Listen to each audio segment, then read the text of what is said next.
Hello my dear students, आज बहुत समय के बाद हमारे YouTube channel BP PCM centre पे जो है आपके लिए मैथ की वीडियो अपलोड हो रही है।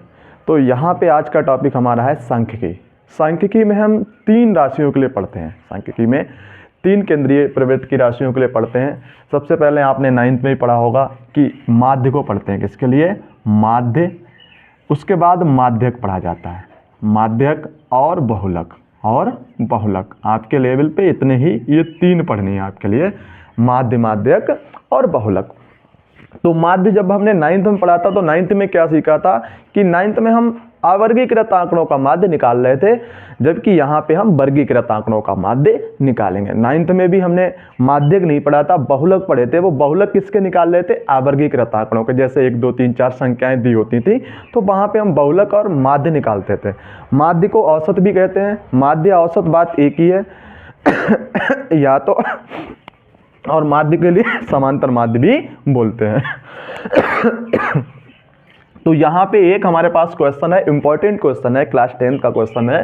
ये चैप्टर 13 का क्वेश्चन है सांख्यिकी से, और एक्सरसाइज 13.1 का। वैसे क्वेश्चन नंबर ये 2 है, लेकिन हम यहाँ पे इंपॉर्टेंट क्वेश्चन ले रहे हैं, तो ये इंपॉर्टेंट की लिस्ट में ये क्वेश्चन है, इसलिए हमारे पास इसका नंबर 1 लिखा हुआ है।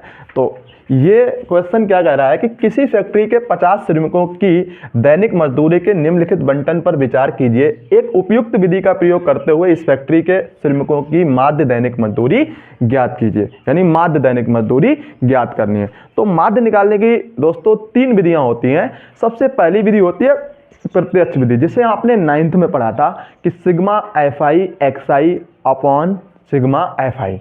जो माध्य निकालने की जो एक आपने विधि पढ़ी थी, माध्य एक्स बार से लिखते हैं इसको, sigma FI XI upon sigma FI. ये तो कौन सी विधि थी, कौन सा फार्मूला है? ये प्रत्यक्ष विधि है। कौन सा मेथड है? ये डायरेक्ट मेथड है। लेकिन यहाँ पे हम कहा गया है कि कोई उपयुक्त, तो डायरेक्ट से भी, इससे भी आ जाएगा, लेकिन हम कौन सी पढ़ेंगे? कल्पित माध्य विधि। कौन सी? कल्पित माध्य विधि।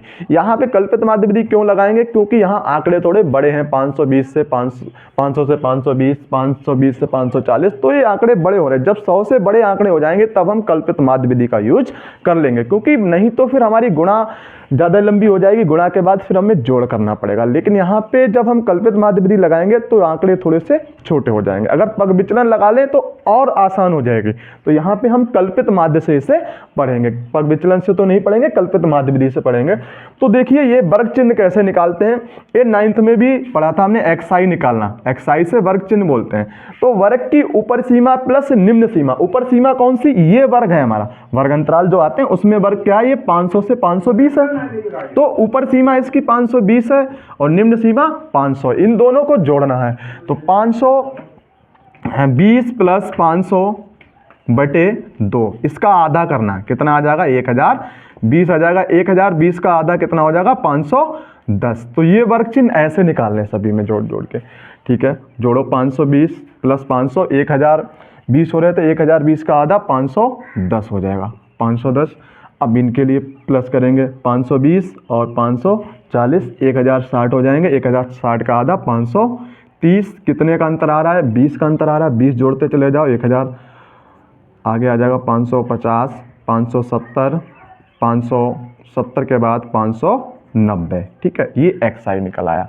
अब कल्पित माध्य के लिए मान लेंगे इसमें से कोई सा एक, बीच 5 आंकड़े हैं तो बीच वाले आंकड़े को हम ए मान लेते हैं। ये ए है। अब क्या है? यहाँ पे एक्सआई माइनस ए लिखा हुआ है, एक्सआई माइनस ए। तो क्या करना है? 510 में से हमने एक इसको माना, 550 के लिए 510 में से 550 को देखो रफ कर देते हैं। यहाँ से कैसे घटाएंगे इसको, सब्ट्रैक्ट कैसे करेंगे ये भी देख लीजिए।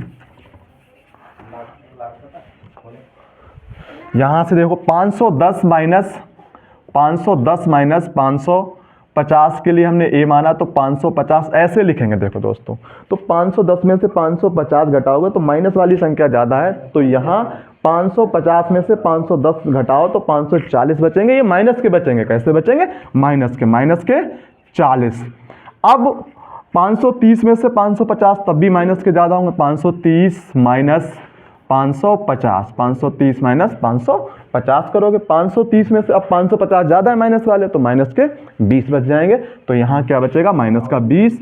अब 550 में से 550 घटाओगे तो 0 आ जाएगा, 570 में से 550 घटाओगे तो 20 बचेंगे प्लस के, 590 में से 550 घटाओगे तो 40 बच जाएंगे प्लस के। ठीक है, ठीक, यहाँ पे सिग्मा इसका पहले एडिशन कर लेते हैं। 12 और 14 26, 26 और 8 34, 34 और 6 40, 40 और 10 50। कितने हैं ये, 50। 50 श्रमिकों की संख्या टोटल थी भी 50 ही आई। ठीक है, अब यहाँ क्या करेंगे, FI DI, तो FI हमारे पास ये है, DI ये निकाला हमने, तो 12 चौक 48, 12 चौक 48, 40 है तो यहाँ 0 आ जाएगा। ठीक है, 40 की गुणा करेंगे 12 से, 12 चौक 48 तो माइनस के 480, 14 दूनी 28 माइनस 280, यहाँ पे 0 आ जाएगा क्योंकि इसकी 8 की गुणा 0 से करेंगे तो 0 हो जाएगा। ठीक है, अब इस 6 की करो, 6 दूनी 12, 120 आ जाएंगे, यानी 20 संगा 120। अब 40 की 10 से करेंगे, 40 दसावन 400। एक काम करना है यहाँ पे, यहाँ हमें चाहिए होगा सिग्मा FI DI। ठीक है, माइनस माइनस वालों को अलग जोड़ लेंगे और प्लस प्लस वालों को अलग ऐड कर लेंगे, साइड से ऐड कर लेंगे, देखेंगे कितना बचेगा।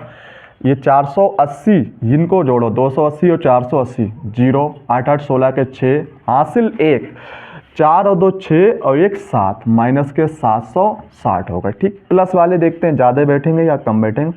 400 और 120 520 हो जाएंगे, तो ये प्लस के कितने हो जाएंगे, 520। ये तो कम ही है, तो माइनस की संख्या बचेगी 0, 6 में से 2 गए, यहाँ बचेंगे 4। ठीक है, 6 में से 2 जाएंगे 4 बचेंगे, 7 में से 5 गए 2 बच जाएंगे यहाँ पे। ठीक, अब ये माइनस के बचेंगे, माइनस के 240, कोई बात नहीं, माइनस के बचे तो माइनस के ही लिख लो, माइनस 240। स्पष्ट दिखाई दे रहा है। ठीक है, अब क्या करना है, कौन सी विधि लगा रहे हैं हम, कल्पित माध्य विधि से। किससे निकालेंगे इसको, कल्पित माध्य विधि से, कल्पित माध्य विधि से, कल्पित माध्य विधि से। तो माना A बराबर, हमने किसको माना था, माना A बराबर 550 माना था। कल्पित माध्य विधि से जो माध्य निकालते हैं, x बार बराबर क्या होता है, A plus sigma FI DI upon sigma FI बटे सिग्मा FI। तो यहाँ से देखें ये कितना दे रखा है, A कितना है हमारे पास 550, तो x बार बराबर कितना हो जाएगा 550 और FI DI प्लस ये कितना है माइनस का 240 बटे कितना आ जाएगा यहाँ से 50 है, सिग्मा FI की कितना है 50। तो 550 प्लस माइनस माइनस हो जाएंगे, माइनस 240 बटे 50, 0 से 0 को कैंसिल कर दो। यहाँ पे आगे लिख लेते हैं। अब यहाँ x बार बराबर 550 माइनस 5 से इसको भाग करो, 5 से भाग करेंगे तो माइनस 5 चौक 20। ठीक है, अब 4 बच जाएंगे, 5 अट्ठे पॉइंट लगाएंगे, 0 बढ़ा लेंगे, 5 अट्ठे 40। ये इतना हमें यहाँ पे घटाना पड़ेगा कि भाई कितना आ जाएगा 500 घटाओ, अलग घटा लेते हैं, 550.0 4.8 इसमें से घटाइए, कितना बचेगा 2 बचेगा, 10 में से 8 गए 2 बचेंगे, यहाँ बचे 9, 9 में से 4 गए 5, यहाँ 4 बचे, यहाँ 5, तो ये आ जाएगा 545.2। इनकी जो मजदूरी का माध्य है इतने रुपए आ जाएगा, दैनिक मजदूरी का माध्य, श्रमिकों की दैनिक मजदूरी का माध्य इतने रुपए, यानी प्रतिदिन इनको इतने रुपए का माध्य औसत ये रहेगा। यहाँ पे दोस्तों क्वेश्चन फिनिश हो रहा है। हमारे BPPCM सेंटर को लाइक करें, सब्सक्राइब करें, अपने दोस्तों को सेंड करें। इसी तरह से आपके पास और भी वीडियोज आती रहेंगी। जय हिंद, जय भारत।